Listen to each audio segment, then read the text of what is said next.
Hey Coastline. So over the weekend, I was doing my workout and I actually do a Zoom workout. So we all call into Zoom and the personal trainer's there and he then tells us all the exercises to do and leads the workout. And so it's kind of like we're in a gym class, but we're all like in our separate homes. So anyway, I was working out on Saturday this way, and Saturday is what we call the challenge. So he gives you a challenge and you're supposed to be like competing against yourself. But obviously you're competing against everyone on the call, duh. So we had to do as many reps as possible in a certain amount of time. So I'm doing as many reps as I can of walking planks. So if you don't know what that is, it's when you're in the push-up position and you go down your elbows and you pop back up, right? So I had to do as many of those as I could in my time limit. So I'm doing it and I'm like killing it, right? I'm like, yes, I'm doing this. This is great, And I can feel my elbows starting to kill me. Like they were so painful. And I could feel myself starting to get carpet burns. So, I mean, you can actually see kind of the carnage from it. So I can feel this happening, but I was like, it doesn't matter. I'm gonna win. Like, just like crushing it. And so do the workout. The worst part was we didn't even like compare scores, which is so annoying. I did really well though. I'm just saying. Anyway, so I did that, and I'm looking down at these terrible elbows afterwards, and it's just a carpet burn, not a massive deal, but it does sting a bit. And I'm looking at this and just chatting with the Lord, and He's like, well, you didn't have to do that. Like, you didn't have to, do it as fast or do as many. Like, you could have taken it easy. Like, you didn't have to do this. And I was like, well, of course I did.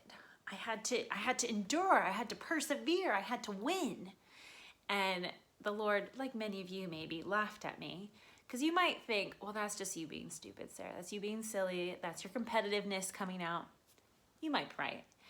But the kind of spiritual insight and heavy-revy that I felt like the Lord started to press on me and kind of unpack from this is that actually I chose to endure and persevere through suffering. And that immediately made me think of this scripture from Romans.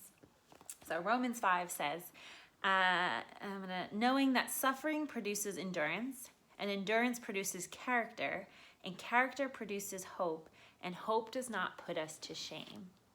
And so, as silly as it sounds, I had to endure through the suffering, through the pain of my elbows.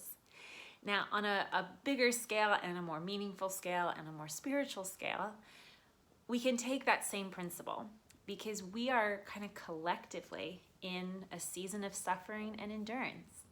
A lot of us have lost everything. We've lost loved ones, we've lost jobs. You might just be grieving and mourning the lifestyle you had, or the fact that you could hug your mom, or all these things. This is a collective grief that we all have felt over the last however long it's been, right? And so, yes, we've been in a season of suffering and endurance, but this actually shows us that we're also in a season of character building. And character always leads to hope. It's kind of a funny line because actually hope requires the character, and character requires the endurance, and endurance requires the suffering. So there's actually a direct connection between suffering and hope, which kind of is crazy. But we actually can't get the fulfillment, the fullness of hope without going through that process. And so we might be in the suffering and endurance season, but it's going to lead to hope ultimately. Joe Saxton has this quote that hope always wins, but sometimes it has tear stains on its face.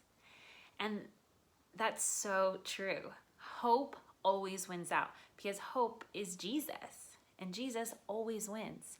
Hope can't put us to shame because Jesus can't put us to shame.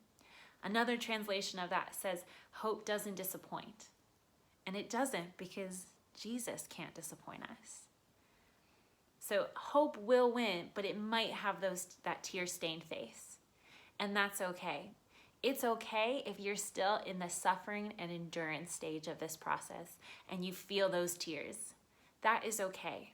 But my encouragement to you in it, my encouragement to you if you are, pressing through and getting those carpet burns right now, is to keep on, keep going. Because yes, the suffering and endurance is here, but it will lead to character, and that ultimately will lead to hope. And hope never disappoints us, and it never puts us to shame. Hope you guys are well. Stay safe, and hopefully I get to see you soon. Bye, guys.